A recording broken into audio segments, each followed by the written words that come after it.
this is a wake-up call, how the changing search, and if you don't embrace your niche, the writing could be on the wall for your business. So it really pays attention to try to do something about it.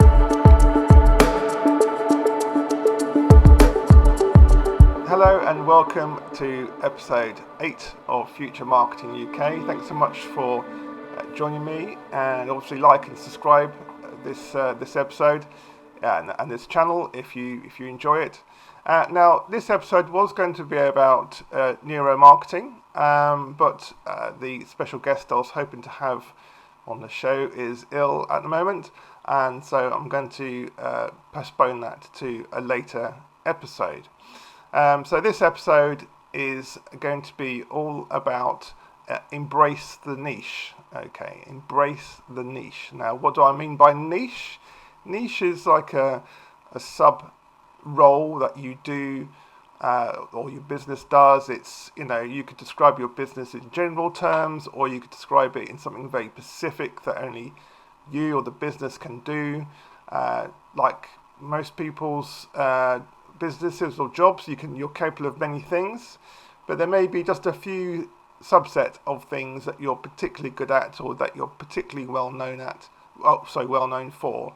And this is the bit that you've got to embrace, and I'm going to tell you why and how. Now, these episodes are always focused on the SWOT analysis. This is strengths, weaknesses, opportunities, and threats that any business has to consider. The opportunity and threats are external, so what opportunities are there for your business or yourself if you're a sole trader, or what threats are coming down the line. And these Future Marketing UK episodes is all about giving you a heads up what's coming your way. Okay, it's not always going to be this year, but generally I'll focus on this year. Okay, what's going to be happening that's going to impact your business, things that you need to be aware of. Okay, now embrace your niche is all about how search is going to change this year. It's already changing. It's going to change a lot more, and certainly by the end of this year it would have profoundly changed, and this will impact your business. Now it's an opportunity and a threat. So if you embrace your niche, you are going to get more sales, more money. If you don't embrace your niche, then you're going to see your sales fall. Now, the search engine market is changing radically and very fast. You might have noticed how when you do a search, say on Google, most people in the UK use Google. If you do a search on Google, often you get this AI input at the top of the screen, above the actual sponsored links and above the organic links. And this is having the effect initially of pushing down the sponsored links and the organic links. If you don't know what sponsored links are links that companies have paid for per click. They will pay a certain amount of money per click, and the organic links are below those, and they don't cost anything to click, but you kind of have to earn them by being either an established player in your particular industry, or that your keywords that you use on your website, on your social media, etc., are matching very well with the keywords that somebody is searching for. So you've got this AI bit at the top of the screen, and it doesn't appear at the moment for all searches, it's just some, but that will become very dominant over the next few months and years. Now, it's never going to replace necessarily the sponsored links below that and the organic links below that, but then how we search for things will change. So with search engine marketing, it's always been possible, I suppose, for the last few years to use your voice. You can go onto the Google search engine, you can click on the little microphone icon, and you can just you can just tell it to search for something. But with improvements made to Siri and other search engines available to us, particularly on mobile phones, and how those mobile phones connect to our cars.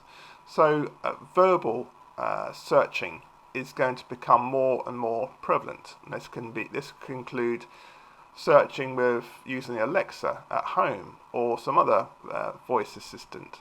And certainly, if you're driving on your own in a car, you're going to think nothing of asking Siri or other search engines a question that's been on your mind, like who is the best? What's the best company for this? What company would you recommend for that? Okay. Now, I don't think this is happening in a big way at the moment, but it will just gradually grow and grow and grow as people are naturally looking to avoid having to type things. Humans are lazy. If they can achieve the same outcome by just talking to their phone whilst they're driving, as opposed to spending 10 minutes typing a search query, then they will. If we make something easier for human beings, they will gravitate towards it. That's one of the big success stories of the biggest and most successful businesses on this planet. And so we have to look at how that would work. So I'm in my car. I'm thinking maybe I'm driving for business, maybe I'm driving to work, I don't know. But I'm thinking, okay, I haven't had time to, find a hot tub supplier, for example. Okay, so I'm driving down the road. I ask Siri, because I've got an iPhone. I just ask Siri, who would you recommend? Who's the best hot tub supplier in Hampshire, the county I live in? So I just ask the question, who's the best? Now, it's going to go and more or less instantly come back with like 4 recommendations. Generally, it settles on 4. Okay, maybe 3, maybe 5, but say 4 recommendations. Now, straight away, if I was searching for that online, I would, maybe go through the AI recommendation first. I may decide to go no further than that. Or I might carry on down past the sponsored links, down the organic links, until I found something that was intriguing and clicked on it.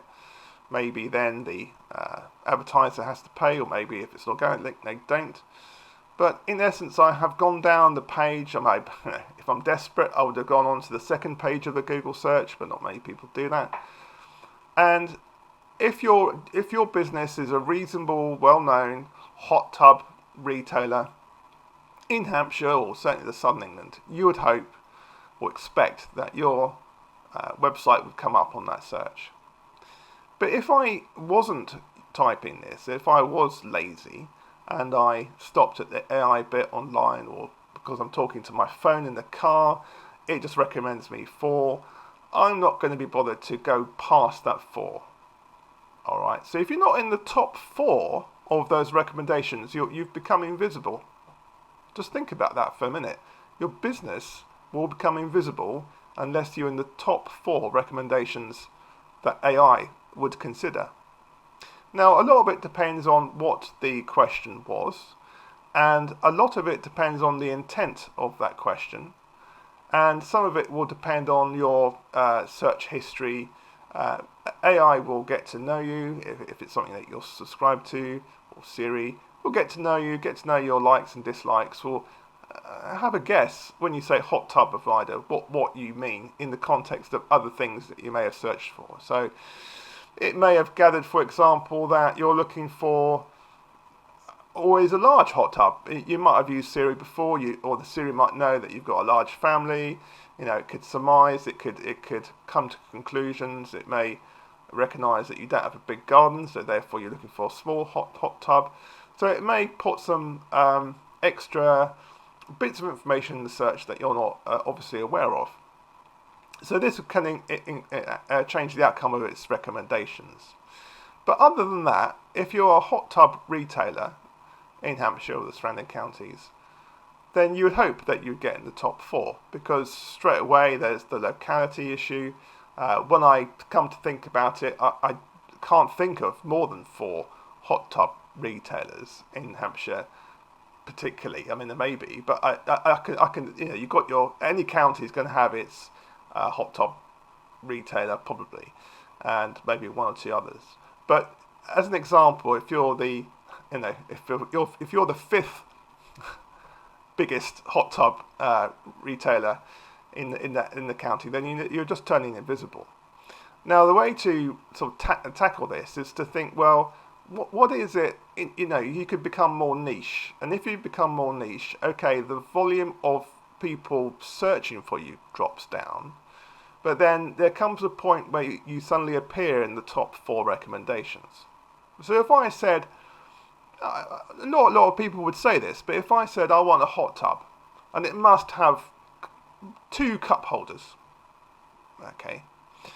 Now, you may, as a business, not advertise how many cup holders your hot tubs have. You may not even mention how many cup holders your hot tubs have. Bit of a mouthful. But your website may have pictures of hot tubs with cup holders in them, and AI will be able to look at that image and go, that hot tub has cup holders. Okay, maybe not 2, maybe it has 4. It doesn't really matter. The fact is that if it looks at the competition and they don't have pictures of hot tubs with cup holders, or they don't mention hot tubs with cup holders, suddenly you're in the top 4. Okay, if it was just hot tubs, you wouldn't be in the top 4, but now you are, because you offer something, what we call in marketing a determinant factor. Okay, you don't just offer a product, you offer something specific about that product, something that people might want. Okay, I can't imagine how people cope in a hot tub if there's nowhere to put your glass of wine. That must feel a very sort of hollow victory if you can't put your wine down anywhere without getting out of the hot tub. I don't have a hot tub, by the way. I'm just putting myself in the frame of mind of a person looking for a specific item. So embrace your niche is my sort of big giveaway here. If you're not, you can Google it yourself, Google your own business, preferably from somebody else's computer.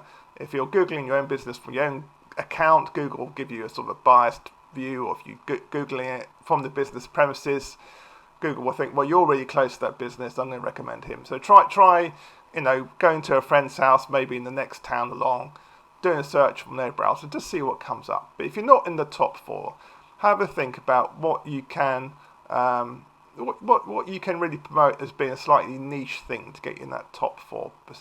Okay, it could be that your hot tub rapidly heats up, or it could be that it stays warm as twice as long as others when switched off. It could be any kind of thing that another hot tub may well have, but they've overlooked mentioning it in their digital blurb. They've not had a photo of it.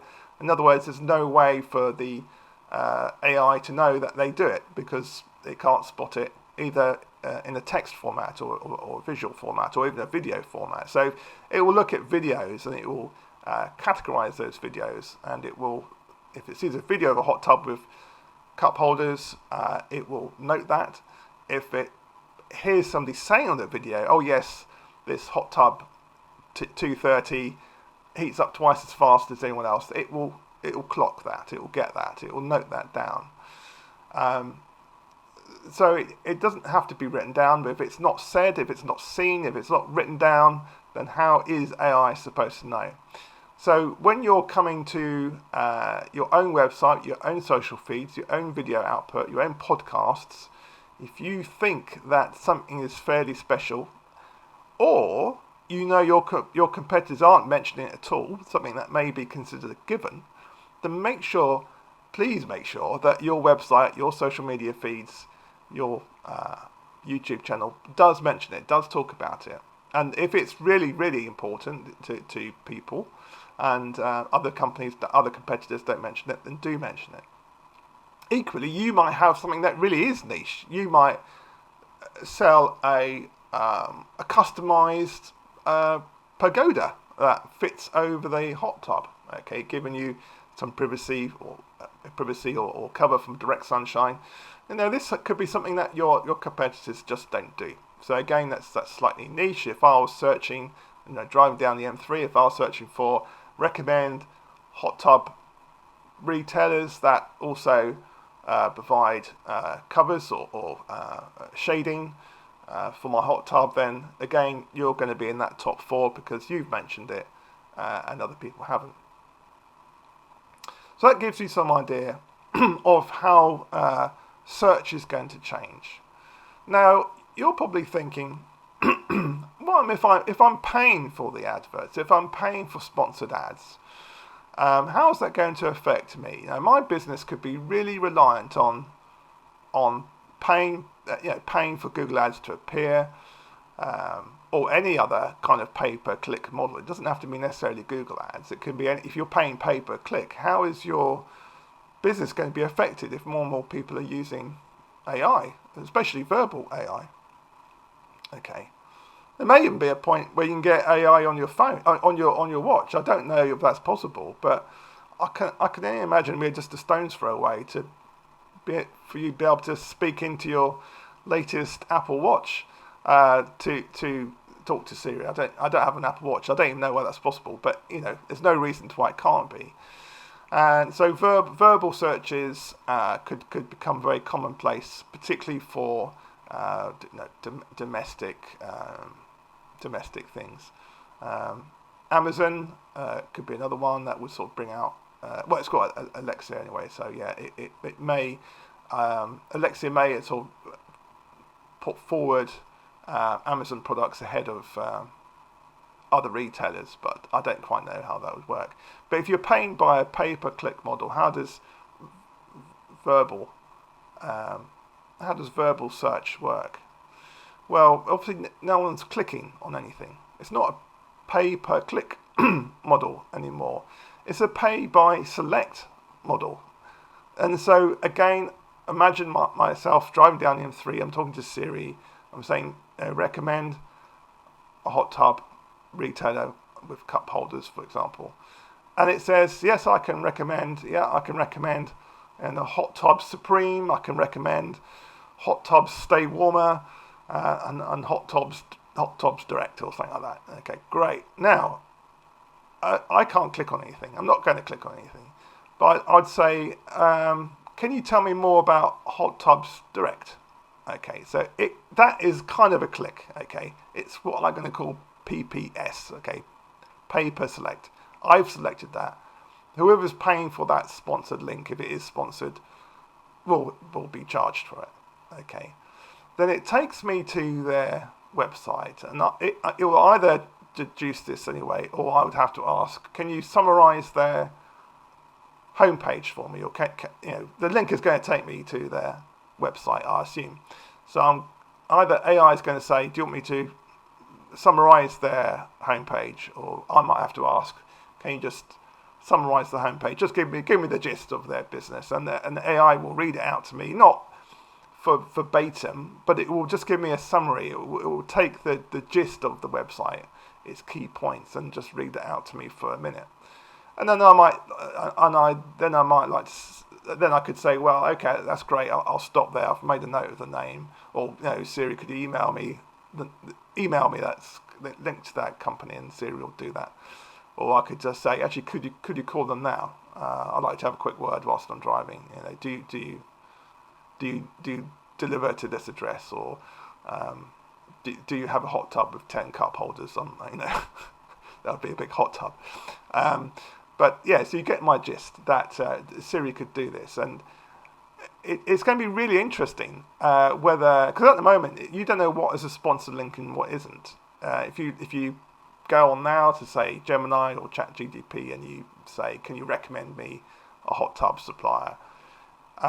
It won't differentiate between what is a sponsored link and what is an organic link. Okay, recommendation. You don't know. And maybe that's the plan. Maybe you'll never know. In some ways, is it important or not that it does that? But this could change. Search engine marketing is changing all the time. This could change, and it could perhaps when it verbally recommends hot tub retailers, it could start with obviously the ones who are paying for their mention. And it could say something. I'm sponsored to say, Hot Tubs Direct and Hot Tubs Supreme, have shown their enthusiasm by paying for this mention. Would you like to visit their website? Or it could say, or it could carry on to an organic link. I don't know how it would say it. Maybe it'd say just wouldn't mention anything to do with sponsored. It's just assumed to be organic. So all these things will become more clear as the sort of the months go by. But at the moment, if you search AI, it's not giving you, as far as I can see, any sponsored mentions or links. It's all organic. If you're an advertiser and you're putting in Google Ads at the moment, it's not saying do you want your Google Ads to appear in AI searches, but that may be happening automatically without anyone knowing, or it could be that will come soon as an option. So you would say, tick a box and say, yes, I want my company to be promoted in AI search results as well. And so as an advertiser,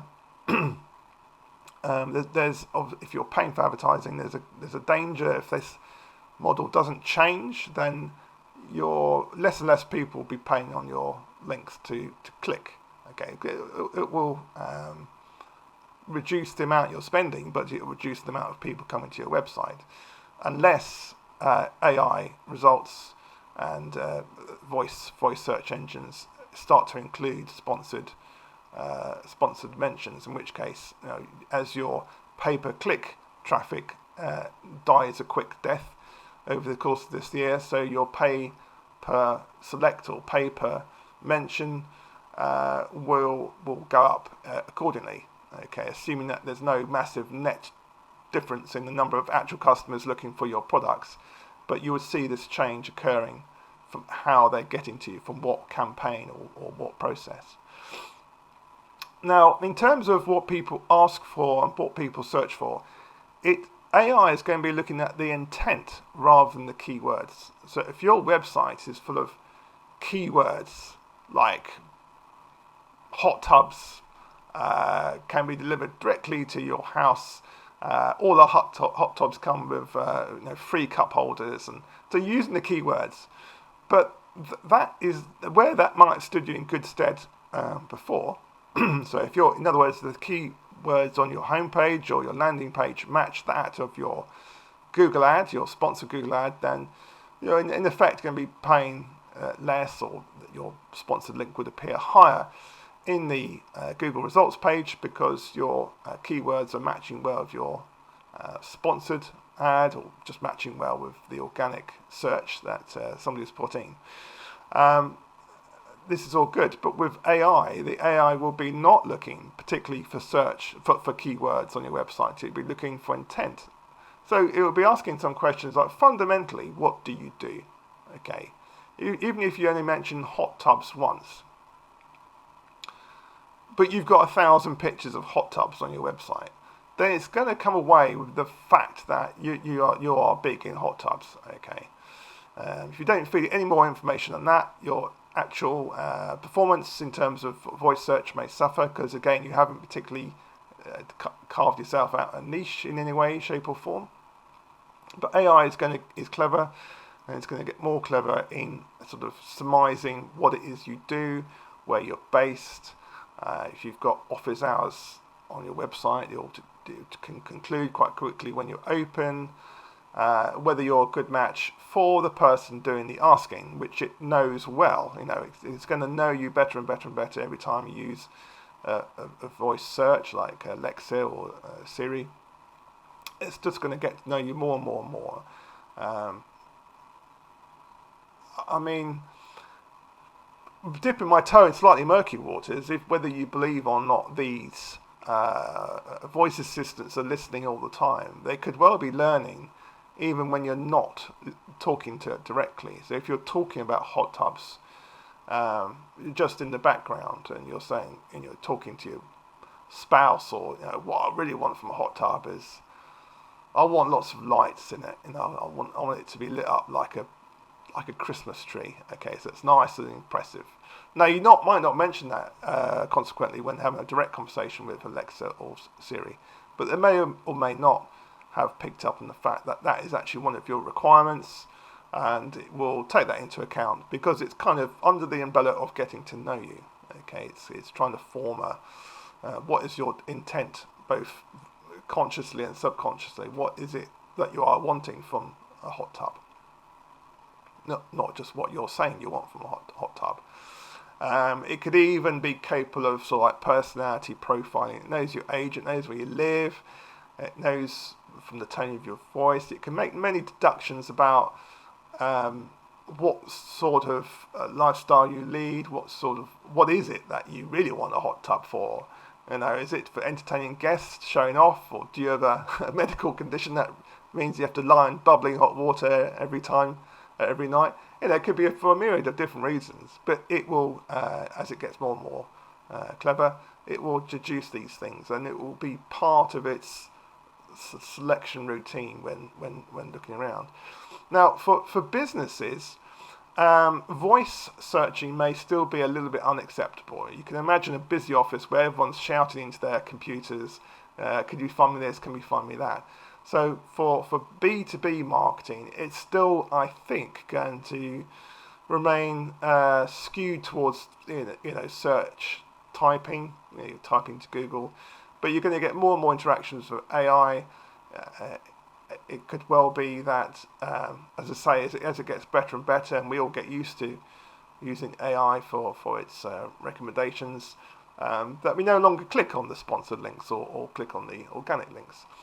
And that we have to be, as a business, careful that not only is our website good and full of the right information that we want to get across, and we've found our niche, and we're really making sure that the AI can find those niche points. But we need to focus our minds on what other information is available on the internet about our businesses. So how are your customer reviews looking? Do you have lots of reviews? Are they good? AI, my throat again.